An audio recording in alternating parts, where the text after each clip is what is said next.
puis forcément, elle disjoncte. Oui, c'est bien de le Mais reconnaître. ça va loin. Plein de bonnes choses pour Fan TV. Voilà, un énorme bisou.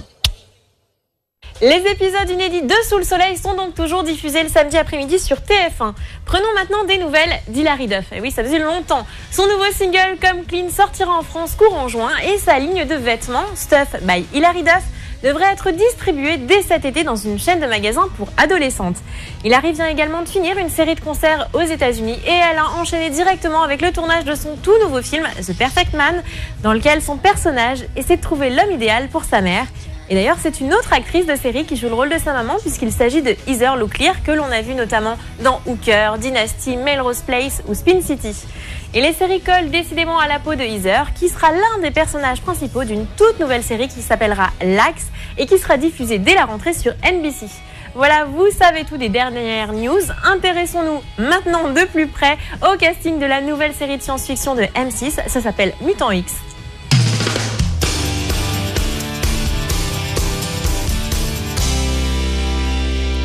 Mutant X est diffusé depuis quelques semaines le samedi soir sur M6 et ça marche plutôt bien. Les héros modifiés génétiquement font recette et réunissent plus de 2 millions de téléspectateurs à chaque diffusion. Inspirée du film X-Men, la série en reprend les grandes lignes, science-fiction, effets spéciaux, combats et réalisation très soignée. Bon alors, au niveau des dialogues, c'est un petit peu limité, mais la qualité de l'image et des effets spéciaux est telle que finalement on peut très bien apprécier la série pour son aspect visuel. Autre atout indéniable de la série, un casting de charme, avec des jeunes garçons musclés et des jeunes femmes à la plastique irréprochable. Bon alors, il est vrai que ce sont des mutants et qu'ils sont dotés de super pouvoirs, mais bon. En tout cas, ils sont recherchés par le gouvernement et ils se sont réunis pour aider les gens dans la même situation qu'eux, les mutants. Allons donc faire plus ample connaissance avec ces héros nouvelle génération et surtout avec leurs interprètes. Fans de science-fiction, mutations et super-pouvoirs, vous n'avez pas pu passer à côté de Mutant X, la série sci-fi récemment arrivée en France après 3 saisons d'existence outre-Atlantique. Bienvenue à Mutant X. Si l'on n'est pas encore familier avec la série, il suffit de s'imaginer une adaptation TV des X-Men. En effet, Eggard fait office du maléfique Magneto. Je m'appelle Mason Eggard.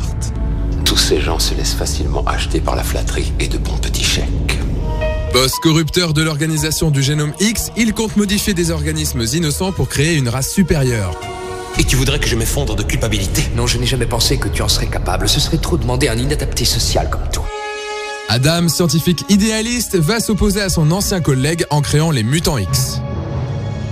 Adam décide de consacrer sa vie à aider les victimes de Génome X. Il veut sauver ceux qui ont subi des modifications génétiques avant que le gouvernement les embrigade. Pour le clin d'œil, le comédien John Shea prêche l'inverse de son dernier personnage dans une série, celui de Lex Luthor dans Lois et Clark. Ça n'a rien à voir avec Lois et Clark puisque la série n'est pas traitée comme une comédie romantique. Mutant X est beaucoup plus sombre et contemporain. La seule solution, c'est de changer de corps et de se mettre dans la peau d'un autre. Je veux pas en changer, moi. Mon corps, c'est pas une coquille.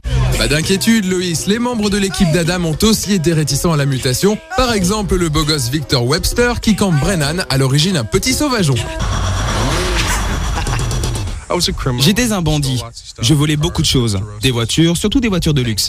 Je pillais des banques. Je me suis dit ensuite qu'il était temps de passer à autre chose pour changer. Plus qu'une évidence sur ces images, la référence cinématographique est omniprésente et assumée dans Mutant X. On l'a vu les X-Men, Matrix, voire Street Fighter. Les clins d'œil et la réalisation bourrée d'effets spéciaux branchés expliquent le succès des 2 premières saisons de la série. Mais d'après les comédiens, c'est aussi la cohésion de l'équipe qui la rend populaire. Nous combattons déjà les ennemis, ce n'est pas la peine de nous disputer entre nous. De temps en temps, bien sûr, il y a des tensions dans le groupe, mais l'équipe est très unie. Victoria Pratt joue Shalimar, la super Jamie, femme forte et bourrine de l'équipe, mais son interprète a tenu à la rendre un peu plus humaine. J'aurais pu me le faire lui aussi. J'en suis certain.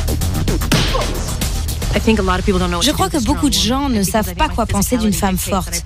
Je suis moi-même assez athlétique et je joue donc cette femme très physique. Ça n'inspire pas grand-chose si ce n'est une femme peu accessible, manquant de sensualité, antipathique, détestée par les femmes. Et je suis fatiguée de ces clichés. Shalimar est en fait la grande sœur de tout le monde. Quant à Jesse le blondinet, c'est le petit comique de la bande. Un petit sourire, gros nul. Ce n'est pas une question de vie ou de mort pour Jesse. C'est lui qui veut être de la partie. Ça l'éclate et il sait qu'il agit pour le bien. En se dématérialisant, il s'applique à protéger des méchants sa petite favorite Emma, elle-même télépathe. Bref, une vraie petite famille, les mutants X, non ? Vous savez, Adam représente en quelque sorte notre père à tous et les autres sont comme mes frères et sœurs. À part ça, au début, j'avais un peu craqué pour Brennan. Mais ça n'a pas été très loin. Ah oui, c'est vrai, on oubliait les petites histoires de cœur. Il semble que Brennan le voyou, au sens propre comme au figuré, provoque de sacrés coups de foudre. On se rapproche un peu avec Shalimar, c'est louche. Moi je ne comprends pas, elle est tellement moche et désagréable. Nous sommes attirés l'un vers l'autre, mais on ne peut pas se permettre de conclure. Bon nombre de clichés dans la série ont lassé les Américains. On nous promet donc du neuf dans les prochaines saisons. C'est ça qui est génial avec la science-fiction. Ça peut nous mener n'importe où. Le combat n'est donc pas gagné pour les mutants X. Il va falloir qu'ils s'y fassent. Et très vite. Lancée en 2001 aux États-Unis, la série a déjà 3 saisons à son actif et une 4e devrait sans nul doute voir le jour. Les mutants ont donc bien l'intention de se faire une place dans votre téléviseur. Voilà, l'émission est déjà terminée pour aujourd'hui. On se retrouve dimanche pour vos 2 épisodes hebdo de fin de série. Et puis la semaine prochaine, je vous donne rendez-vous pour les 2 derniers numéros de fin de série. Le premier sera entièrement consacré à Jessica Alba, l'ex-héroïne de Dark Angel, qui débarque en France avec son film Honey. Et puis la seconde émission sera très drôle puisqu'elle sera constituée de très nombreux bêtisiers de vos séries préférées, Friends, Dawson, Alias, 24, Urgence et bien d'autres. Alors soyez là, je compte sur vous. Je vous embrasse. Ciao!